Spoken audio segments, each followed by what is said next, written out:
பக்கத்தில் இந்தமாரி உங்களுக்கு தேவையான எல்இடி லைட் எடுத்துக்கோங்க. அடுத்து வந்து பார்த்தீங்கன்னா இது வந்து பார்த்தீங்கன்னா எல்லா ஹார்ட்வேர் கடையிலையும் இருக்கும். இது வந்து 4 பைப்பு ஒன்றா கனெக்ட் பண்ணுற ஜங்ஷன் சொல்லுவாங்க. நெக்ஸ்ட்டு இந்தமாரி ஒரு தெர்மோக்கோல் எடுத்துக்கோங்க. தெர்மோக்கோல் எதுக்குன்னா இந்த 4 ஹோல்ஸ் இருக்குது பார்த்தீங்களா, அந்த ஹோல்ஸ் உள்ளே போகிறதுக்காக இந்த 4 தெர்மோக்கோலையும் நம்ம அது அளவுக்கு பீஸ் வச்சு ஒரு சர்க்கிள் ஷேப்பில் நம்ம கட் பண்ணி எடுத்துட்டேன். இந்த 4 பீஸ் வந்து பார்த்தீங்கன்னா அந்த 4 ஹோல்ஸ்லையும் கரெக்டாக ஃபிட் ஆகிற அளவுக்கு நம்ம வந்து கட் பண்ணி அந்த ஷேப்புக்கு நம்ம கொண்டு வந்து இந்த தெர்மோக்கோல் வந்து அது உள்ளே இன்செர்ட் ஆகுதா அப்படின்னு பார்த்துட்டு நம்ம இன்செர்ட் பண்ணிக்கலாம்.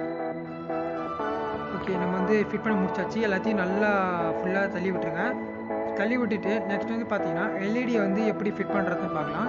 சரி, தள்ளி விட்டு தான் மறுபடியும் எடுத்து அதில் வந்து பார்த்தீங்கன்னா இப்போ வந்து எல்இடியை எப்படி ரெடி பண்ண போகிறோம்னா, சாதாரண இந்த மாதிரி எல்இடி எடுப்போங்க. அதை வந்து பார்த்தீங்கன்னா இந்தமாரி கரெக்டாக அதிலே சென்டராக பார்த்து நீங்கள் வந்து குத்தி விட்டுட்டீங்கன்னா பின்னாடி வந்து லைன் டச் ஆகுமா, அதாவது பாசிட்டிவ் நெகட்டிவ் லைன் டச் ஆகுமா அப்படியே பிரிஞ்சு வந்துடும்.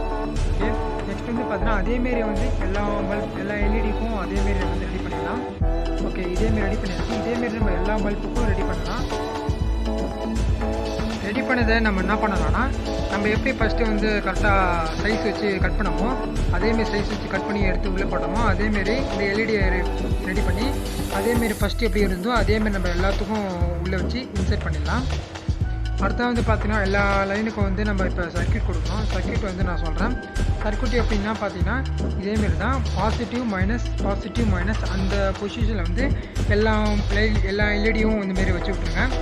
வச்சு விட்டது இல்லாமல் அதை நம்ம இப்போ சால்ட்ரிங் பண்ணிக்கலாம். சால்ட்ரிங் வந்து அதுக்கு முன்னாடி பார்த்தீங்கன்னா நம்ம பேட்ரி வந்து பவர் கொடுக்கும்போது லைட்டு வந்து பீஸ் போகாமல் இருக்கணும். ஸோ அதுக்கு வந்து பார்த்தீங்கன்னா நான் ரெசிஸ்டர் வைக்க போகிறேன். சாதாரண எல்இடிக்கு வைக்கிற ரெசிஸ்டர் தான். அந்த ரெசிஸ்டர் 2 ரெசிஸ்டர் வைக்க போகிறேன். இந்த கார்னருக்கும் அந்த கார்னருக்கும் 2 ரெசிஸ்டர் தான் யூஸ் பண்ண போகிறேன்.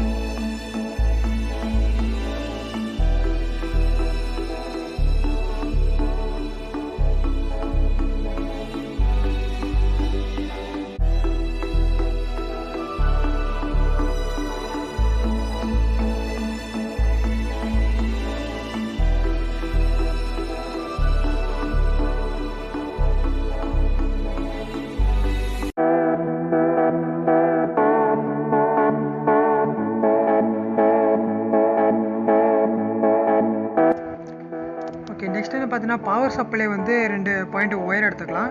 அந்த ஒயர் வந்து பார்த்தீங்கன்னா மிச்சம் 2 கம்பி இருக்கும். அந்த 2 கம்பிலையும் இப்போ வந்து சால்ட்ரிங் பண்ணி வச்சுக்கிறேன். அதுதான் இப்போ வந்து 9 வோல்ட் பேட்டரியை மட்டும் பவர் பண்ணால் போதும். அதே நல்லா பிரைட்டாக தான் எரியும். ஓகே, இப்போ வந்து பார்த்தீங்கன்னா பவர் சப்ளைக்கான எல்லா சர்க்யூட்டும் நம்ம கொடுத்துட்டோம். அடுத்த அந்த ஒயர் வந்து டிஸ்டர்பன்ஸாக இருக்கும் நம்ம ஸ்க்ரூ வச்சு முடிக்கும் போது. ஸோ டிஸ்டர்பன்ஸாக இருக்கக்கூடாதுன்னா இந்தமாதிரி சால்ட்ரிங் ஸ்டிக்கை அந்த எண்டில் வச்சிங்கன்னா அது அப்படியே மெல்ட் ஆகிடும். அந்த மெல்ட் ஆகினதுக்கு அந்த இடத்துல கொஞ்சம் சின்னதாக பள்ளம் மாரி இருக்கும்.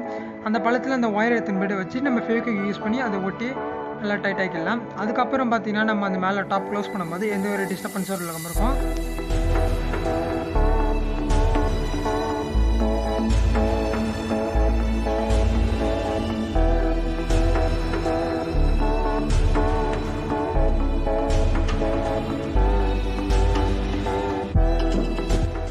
ஓகே, எல்லா வேலையும் முடிஞ்சிருச்சு. நெக்ஸ்ட் வந்து பார்த்தீங்கன்னா இந்தமாரி ஒரு டாப் எடுத்து நம்ம க்ளோஸ் பண்ணிடலாம். ஸ்க்ரூ போட்டு நல்லா டைட்டாக க்ளோஸ் பண்ணிடலாம். அடுத்ததாக வந்து பார்த்தீங்கன்னா 9 வோல்ட் பேட்டரி கொடுக்கணும் அவசியம் இல்லை. உங்கள் வீட்டில் சார்ஜர் இருந்தால் கூட அந்த டேட்டா கேபிள் அந்த பின்னை மட்டும் கட் பண்ணி எடுத்துகிட்டு 5 வோல்ட் அடாப்டர் கூட யூஸ் பண்ணலாம். நம்ம ரொம்பவே பிரைட்டாக இருக்கும். நான் வந்து பார்த்தீங்கன்னா பேட்டரி தான் யூஸ் பண்ண போகிறேன். இப்போ எப்படி எரியுதுன்னு பார்க்கலாம். Alexa turn of light. Okay, பார்க்கறதுக்கு ரொம்ப பியூட்டிஃபுல்லாக இருக்குது. இந்த வீடியோ பிடிச்சிருந்தா லைக் பண்ணுங்கள். இந்த மாதிரி வீடியோ ஃப்ரெண்ட்ஸ் அண்ட் ஃபேமிலிக்கு ஷேர் பண்ணுங்கள். அப்போ தான் அவங்களும் செஞ்சு வீட்டில் நல்ல பேர் ஆக முடியும். ஸோ நம்ம சேனல் சப்ஸ்கிரைப் பண்ணலாம், மறக்காம சப்ஸ்கிரைப் பண்ணிக்கோங்க. பக்கத்தில் இருக்க பெல் ஐகானை ப்ரெஸ் பண்ணி ஆல் ஆப்ஷனில் கிளிக் பண்ணுங்கள். அதான் நான் போகிற ஒவ்வொரு வீடியோ உங்கள் ஸ்மார்ட் ஃபோனை தேடி வரும்.